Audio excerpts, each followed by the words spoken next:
On the evening of April 28, 2002, 38-year-old Rhonda Boggs sat on the couch of her mother-in-law's house in the quiet city of Pataskala, Ohio, nervously watching the clock. At her feet, her 2.5-year-old daughter, Amanda, was playing with a stuffed animal. It was 6:30 p.m., and Rhonda's husband, Dave, was supposed to call any minute. Dave was currently being incarcerated at the county jail. Dave had been sentenced to 2 weeks behind bars for failing to pay child support to one of his exes. And while Rhonda was obviously not thrilled about this, she also knew she should not be surprised. When Rhonda had first met Dave about 12 years earlier, it was his carefree personality that she had really fallen in love with. He was in a rock band, and she had loved going to his shows and dancing in the front row. It all felt glamorous and exciting and like they were going to stay young forever. But now they were both 38, with a toddler to look after, and bills to pay. And Dave, he really just kept on partying and playing rock star, while all their responsibilities sort of fell to Rhonda. She had barely been to any of his shows since Amanda had been born, in part because it wasn't really the kind of scene you could bring a baby to. A lot of the guys Dave hung around with were hard drinkers and drug addicts and ex-cons. And so now, after almost 4 years of marriage, Rhonda was finally starting to see Dave for what he was, which was not carefree. Dave was really just kind of reckless. The phone rang and Rhonda picked it up. And as expected, it was Dave. And what Rhonda really wanted to say to him was that she was upset and seriously considering divorce, and that in fact, she'd already taken his name off her retirement plan.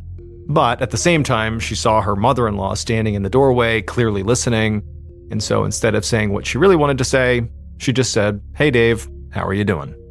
An hour later, back at her own home, Rhonda put a casserole into the oven, and then she turned on cartoons for Amanda, and then went outside to mow the lawn before it got too dark. Rhonda was used to doing almost everything around the house herself, since Dave was practically never home anyway, but now that he was, in jail, she had to literally do everything, including, mowing the grass on a Sunday night. So Rhonda wheeled the lawnmower out of the garage and into the yard, and then she pulled the cord to start the engine. But like everything else in their little house, the lawnmower was on the verge of breaking down, and it kept shutting off. While Rhonda struggled, she noticed her neighbor coming out of the house across the street, and he waved to Rhonda as he came down his own driveway, sort of telling her like, hey, turn off that lawnmower. And once she did, and once it was quiet enough to actually hear each other, he shouted from across the street and asked if she wanted to borrow his lawnmower that did work. Rhonda found herself looking around the yard at all the tall grass and saw how dark it was already getting. And then she checked her watch and saw that, her casserole was going to be done in just a minute here. And so she said to her neighbor that she really appreciated the offer, but it didn't really matter because, you know what, she doesn't have time to do this anyways. She has to go back inside. So Rhonda said bye to her neighbor and then pushed her defective lawnmower back inside the garage. And then she made a mental note to call Dave's cousin, Nick, the following day to see if maybe he could come by and fix her lawnmower. Nick worked as a maintenance man at a big apartment complex, and even though he lived 45 minutes away, he'd been helping Rhonda around the house while Dave was behind bars. Just last week, he had fixed up her washing machine, and he called all the time just to check in. And so now, Rhonda went back inside the house, into the kitchen, and took the casserole out of the oven just before the timer rang. She cut the casserole into 2 pieces and brought those pieces into the dining room and set them on the table. Then she walked over and turned off the TV, scooped up her daughter, and brought her over to the table. It was getting late, and all Rhonda really wanted to do here was just eat quickly and go to bed. But for every bite that made it into Amanda's mouth, another wound up on the floor. And so Rhonda knew that, at the end of dinner, she would have to do another round of cleanup before she could finally go to sleep. But Rhonda knew, Amanda couldn't help it. She was a little kid, and so she reached over and took her daughter's fork and began helping her eat, to not only minimize the mess, but also to help her kid out. And in reality, Amanda was actually the thing preventing Rhonda from just pulling the trigger on a divorce. She didn't know if she could handle being a single mother. It was hard enough having Dave gone for a few weeks, that she couldn't even imagine doing this all alone by herself forever. And since she already knew Dave was bad at paying child support, as that is the reason he was in jail right now, she figured if she was a single mom, even if he was ordered to pay her, she would likely have to rely on paying the bills herself. She would need to get a job and make money. Now, Rhonda did have a job now as an office assistant, but she wasn't sure if that would be enough to fully support herself and her daughter without any additional financial help. But just then, as Rhonda was scooping up another bite of casserole for her daughter, she heard a noise outside that almost sounded like heavy footsteps. She turned around, and through the curtains, she could see the silhouette of a person clearly coming up her driveway. The next morning, Monday, April 29th, Rhonda's coworker, Gary Pulowski, noticed that Rhonda was running late for her shift in the office at Hamilton Home Products, which was a heating equipment company. And this was strange because Rhonda had actually never been late before in the entire time that she had worked there. So Gary began asking around to see if anybody knew where Rhonda was or if maybe she had called in or something. But his coworkers all shrugged and said they hadn't heard from her since she left the office on Friday night. And so eventually, Gary tried calling Rhonda's landline at her house to see if she was home.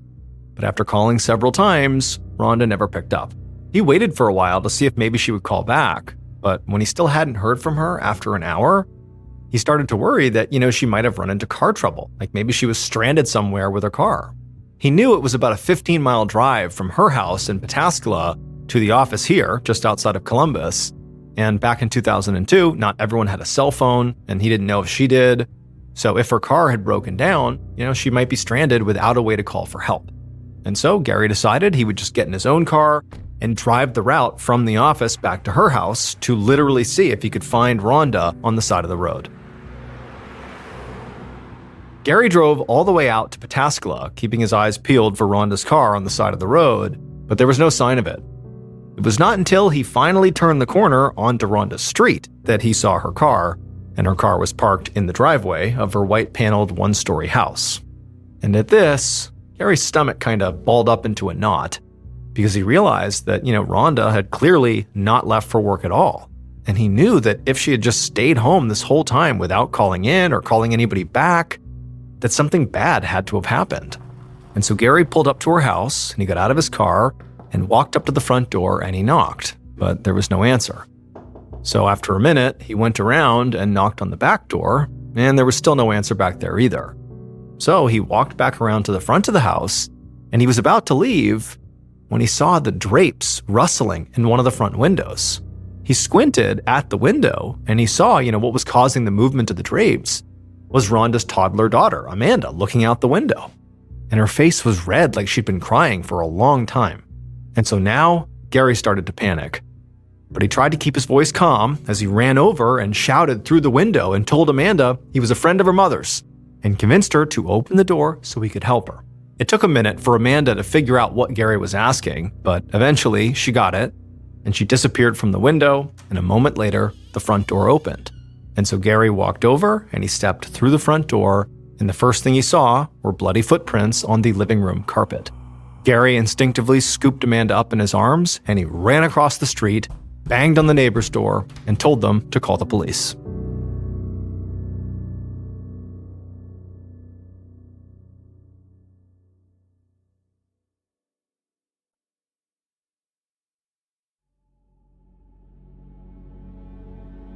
Not long after, Pataskala police would arrive at Rhonda's house, and they would search the inside, and they would find Rhonda, and she was found stabbed to death in her own kitchen.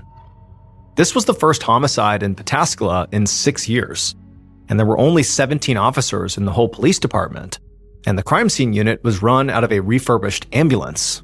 So, Police Chief Chris Forshee didn't have a ton of resources to throw at this case. But he called in all available officers and sent them to the crime scene. And then he headed out there himself to make sure they did the job right.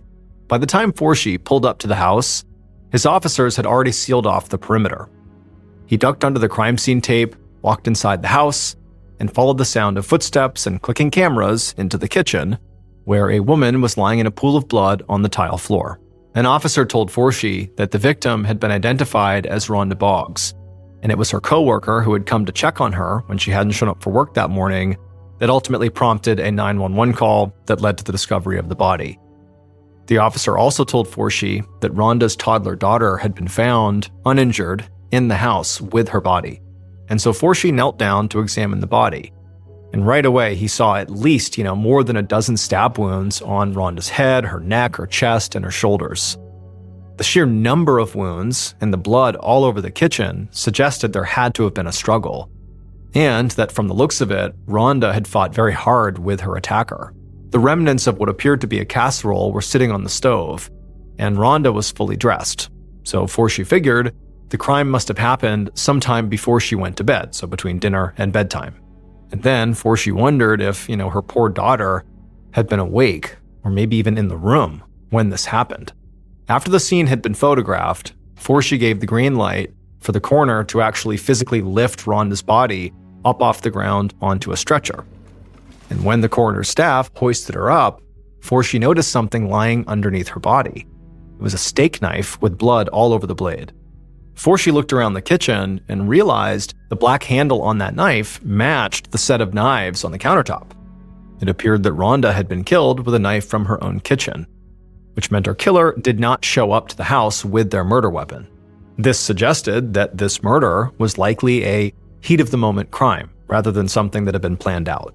While Forshee's officers finished collecting forensic evidence in the kitchen, Forshee himself walked through the rest of the house. It looked like it had been completely ransacked. The jewelry box in the bedroom was empty, and the dresser drawers were open, and piles of Rhonda's clothes were strewn all over the floor. And then in the dining room, they found a purse that had been overturned with all of its contents spilled out, and clearly it looked like somebody had been sifting through it. And so Forshee thought that, between the sort of ransacked appearance of the house and also the weapon of opportunity, that it seemed like this could have been a robbery gone wrong. However, there was one factor that did seem to complicate things, or at least make it seem like this could have been something else, and that was that there was no sign of forced entry. Just then, Forshee heard a commotion near the front door, and so he walked over, and he saw there was a woman trying to push her way into the house, and her face was all red, and she was crying, and she was shouting at the officers, demanding to know what happened.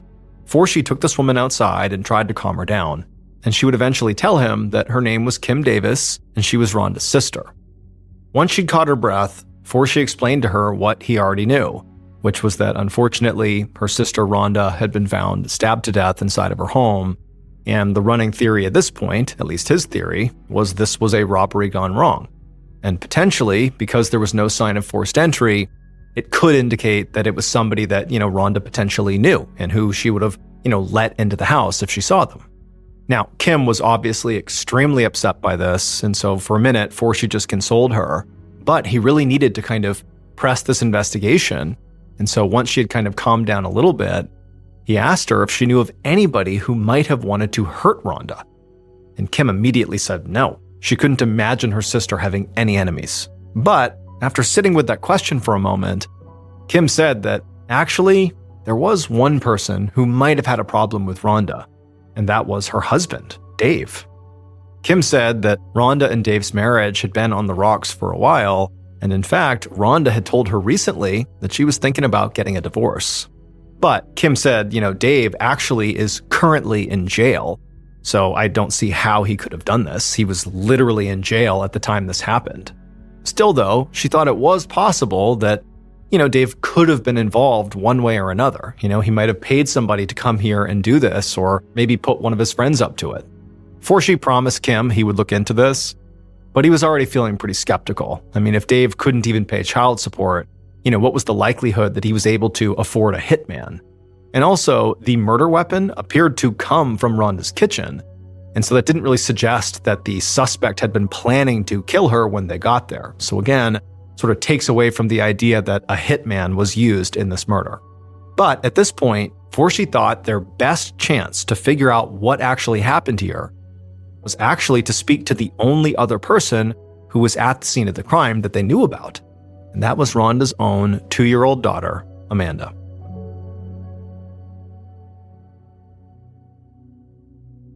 Later that day, a social worker from Child Services pulled up outside the house, and Forshee walked out to greet her.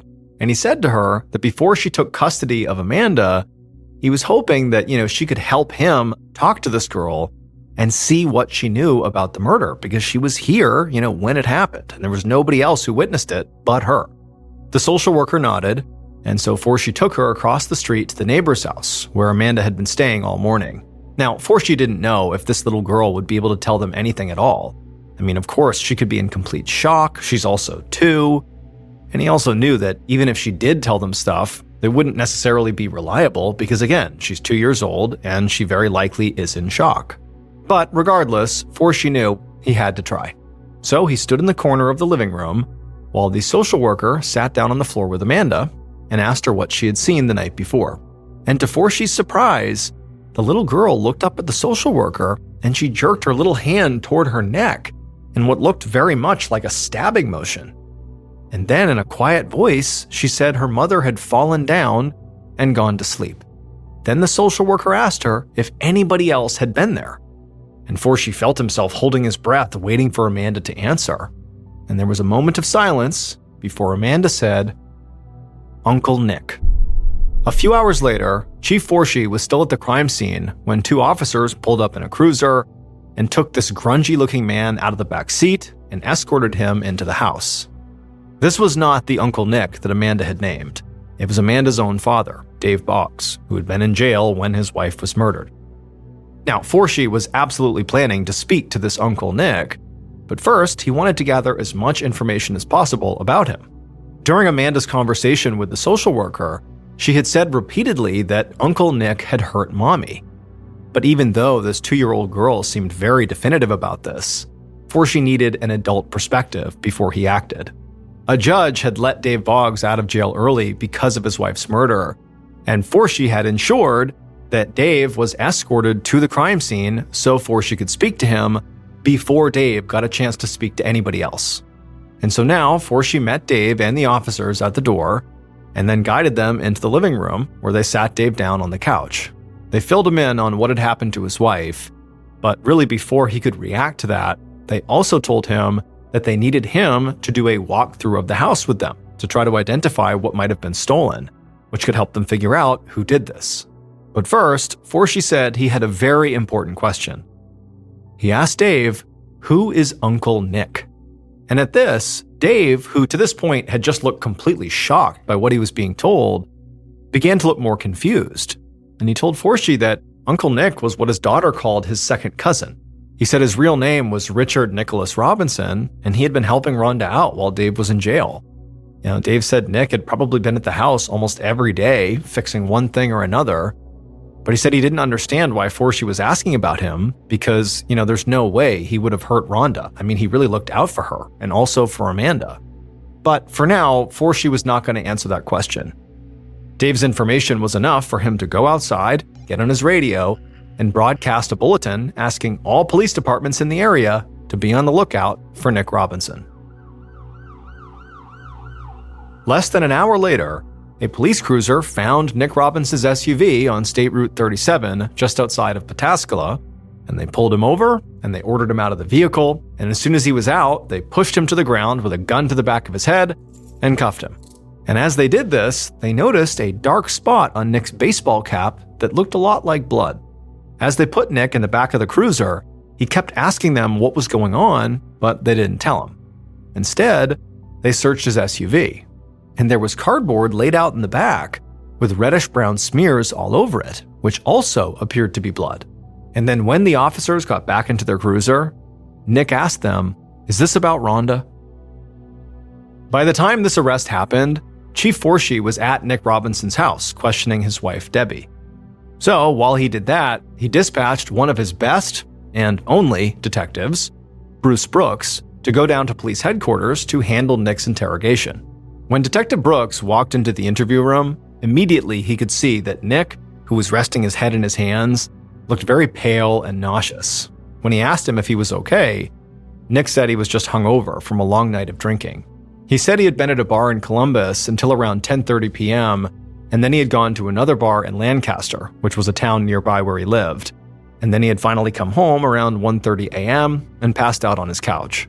Nick swore he didn't know anything about what happened to Rhonda, and only found out she was dead when he saw it on the news.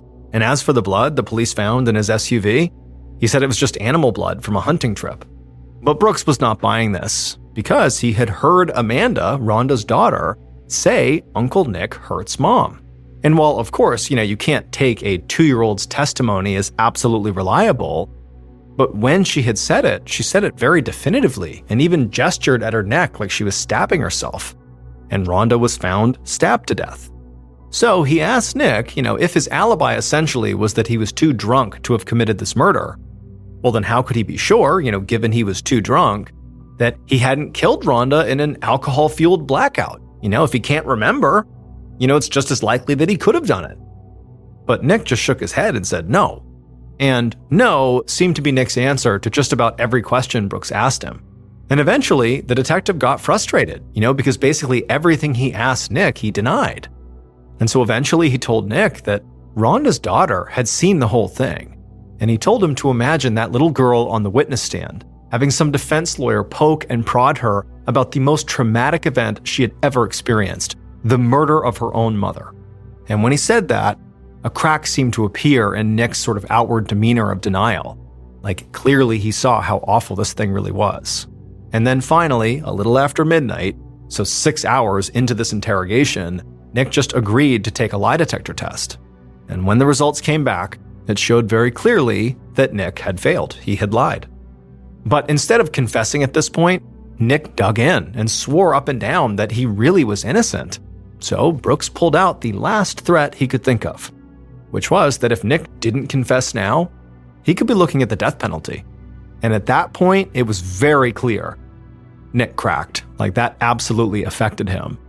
And so after a long silence following this threat of the death penalty, Nick said that, maybe he did have something to do with what happened, but he just couldn't remember it.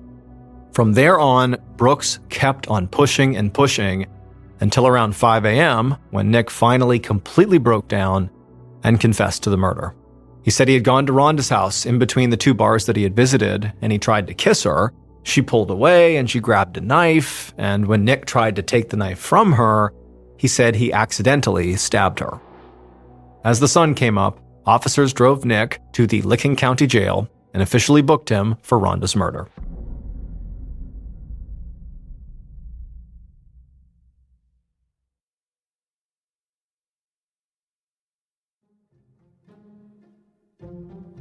Later that morning, Chief Forshee stood in front of a group of reporters outside the police station and praised his officers for catching Rhonda Boggs' killer and getting a confession in less than 24 hours. But later that week, Detective Brooks was in his office wrapping up paperwork when a secretary stuck her head in the door and said there was somebody on the phone for him. Brooks picked it up, and the man on the other end of the line introduced himself as Bob Sisko.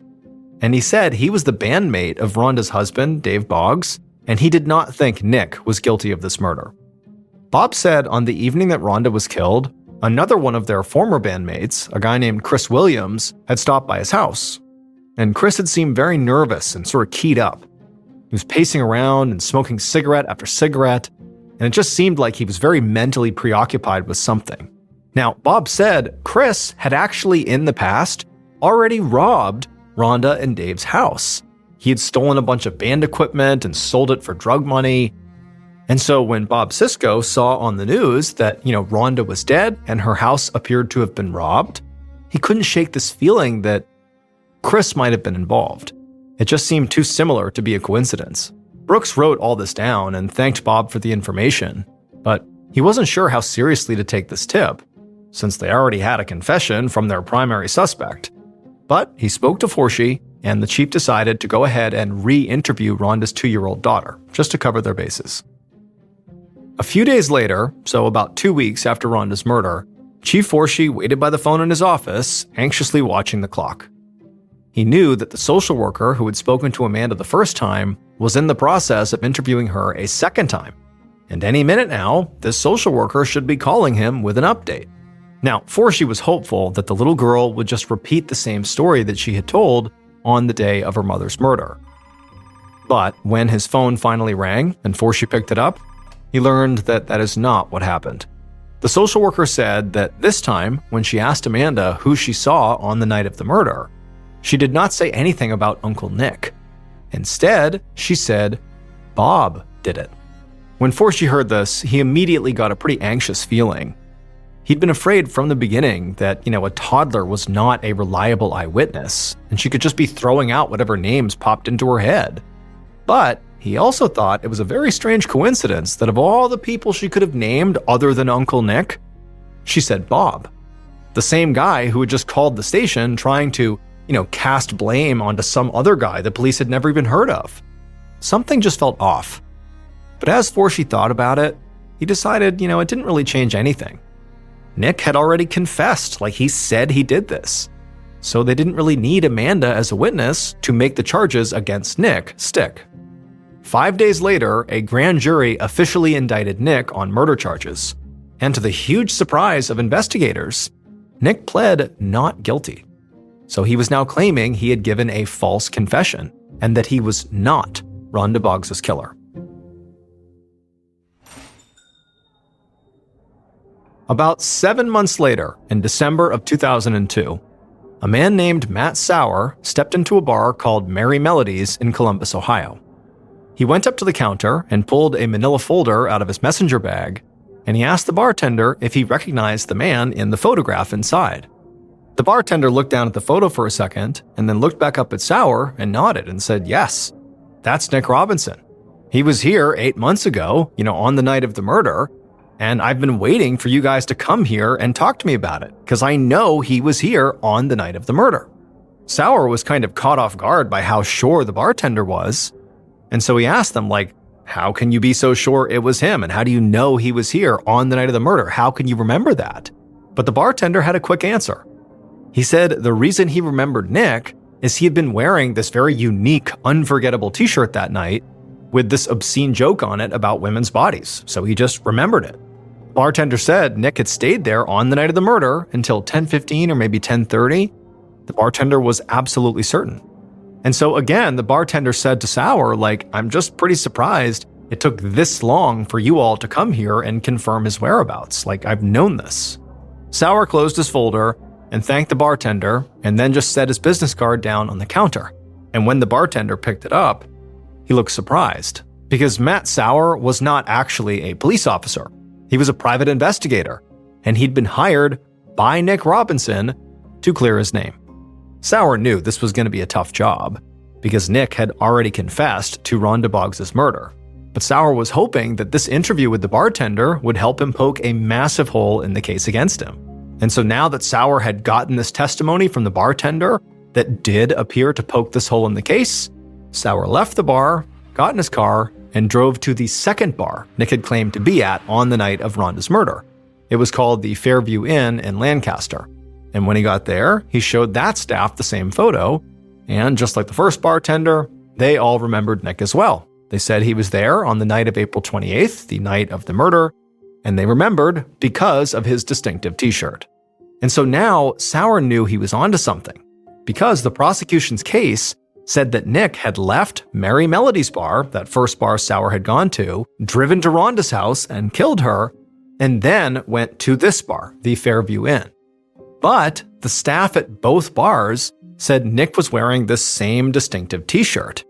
And Sauer knew that if Nick had stabbed Rhonda to death in between these two bars, wouldn't that shirt have been covered in blood? And wouldn't, the Fairview Inn staff have not just remembered that it was this distinctive shirt, but the distinctive shirt that had blood all over it? That would also be a detail they would recall.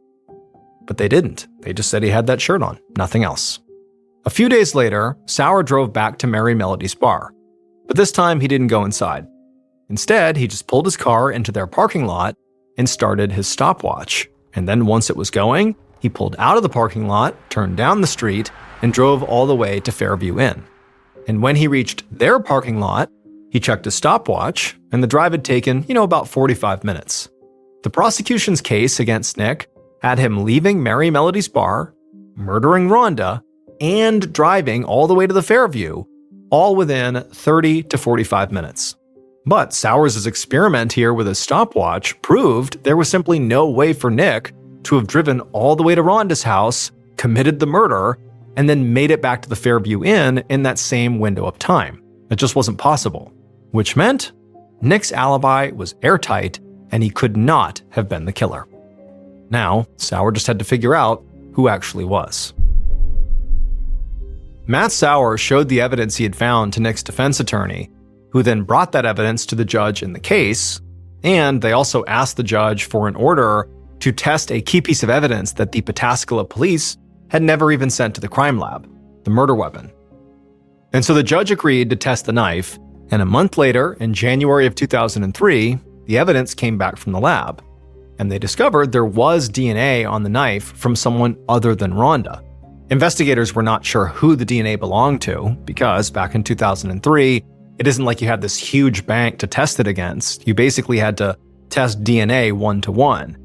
But they were able to do that with Nick's DNA and were able to confirm that it was not his DNA on the murder weapon.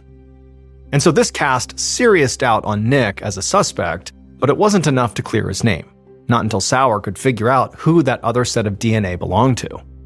And so Sauer dug through the police files on the case, and he realized there were a lot of potential suspects the police had never even bothered to look at closely, or at all. There was Rhonda's soon-to-be ex-husband, Dave, who'd been flagged by Rhonda's sister on day one. Dave obviously could not have committed the murder himself because he was in jail. But, like the sister suggested, it's possible he could have recruited somebody else to do it. And so all of Dave's friends, his acquaintances, the people he met in jail potentially, were suspects too. There was also Chris Williams, the former bandmate who had previously robbed Dave and Rhonda's house once before and sold Dave's guitars for drug money. And of course, there was Bob Sisko, the man who had actually called in the tip about Chris.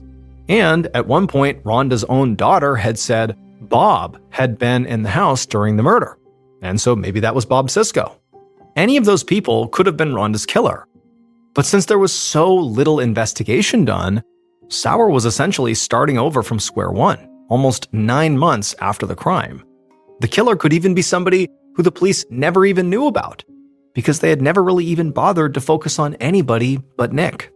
And so with little concrete to go off of, Sauer decided that, before he began investigating 87 different people, he would start with the sort of one concrete thing he had, which is they knew what items had been taken from Rhonda's house during the murder, and so what he decided he would do is try to track down those items, and hopefully they would lead him to the actual killer. A few days later, Sauer stepped into a pawn shop in Columbus and walked slowly down the aisle, scanning the shelves for some of the items that he knew had been taken from Rhonda and Dave's house. But like all the other pawn shops he had been to that day, he hadn't found anything, and when he got to the end of this aisle, he knew this pawn shop as well did not have any of these missing items. Now, it was entirely possible that the items that had been stolen had not been pawned off yet, or maybe they had been pawned off in some other part of the country or something, but it just seemed kind of likely that if they had been pawned, they might be sort of roughly in the area. But so far, he had not found anything promising. And so after leaving this pawn shop and going to another and then another and still not finding any of the stolen items, Sauer finally decided to call it a day and head back home. However, on his ride back home, Sauer found himself stopped at a stoplight. And as he was idling there, he just happened to look out the window, and on the other side of the road, he saw a Bureau of Motor Vehicles, a DMV. And when he saw the DMV, it was like something kind of rattled loose in his mind. He remembered that one of the persons of interest on his list had been arrested for car theft about a week after Rhonda's murder. But according to the police files, that suspect owned a car of their own, a blue Cadillac. So why would they need to steal another car if they already owned one? And so on a whim, Sauer pulled into the parking lot of this DMV. He went inside, and he went up to one of the clerks, and he asked them to look into this particular blue Cadillac. He gave the clerk the license plate number, and he quickly found out that on April 30th, 2002, so one day after Rhonda's body had been found, that blue Cadillac had been sold to a woman in Columbus whose name was Letitia Gordon. And so Sauer left the DMV and drove straight to Letitia's house, and he knocked on the door. And the woman who opened it looked a bit scared when he introduced himself as an investigator, but she also did not seem surprised. Letitia told Sauer that she knew why he was there. It was because of the blue Cadillac that she had bought. She said that she had bought that car off a stranger right off the street who had offered to sell it to her for just $300, something she couldn't pass up. However, when she got home with this new car, she looked inside of it, and she found there was all the stuff piled up in the back of the car, which included clothes, jewelry, and a purse with somebody's photo ID inside. And the name on that ID was Rhonda Boggs. And so, with his suspicions now confirmed, Sauer was finally able to reconstruct what really happened to Rhonda Boggs on the night of April 28, 2002.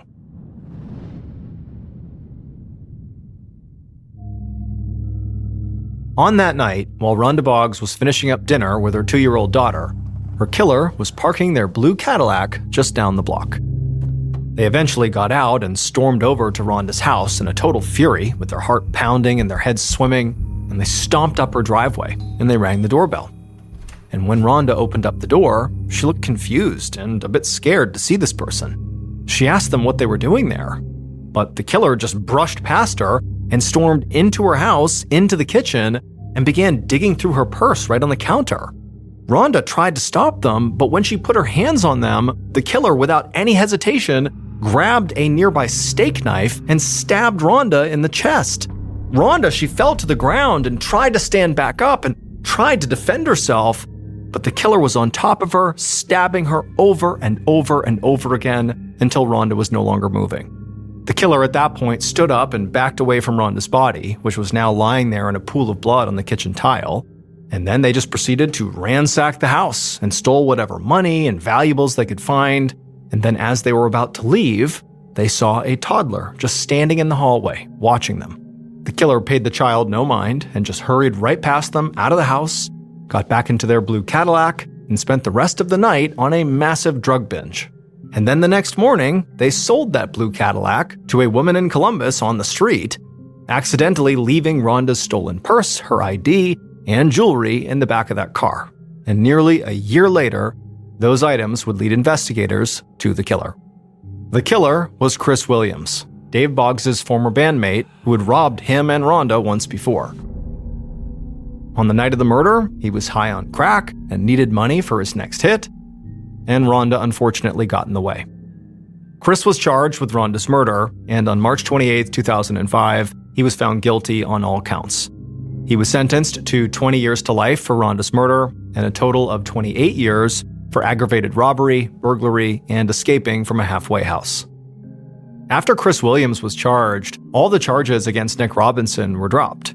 And for Nick Robinson, this completely changed his life, not just because now he was free, but once he came back home, he stopped drinking and he returned to work, and he sued the city of Pataskala for $3 million in damages.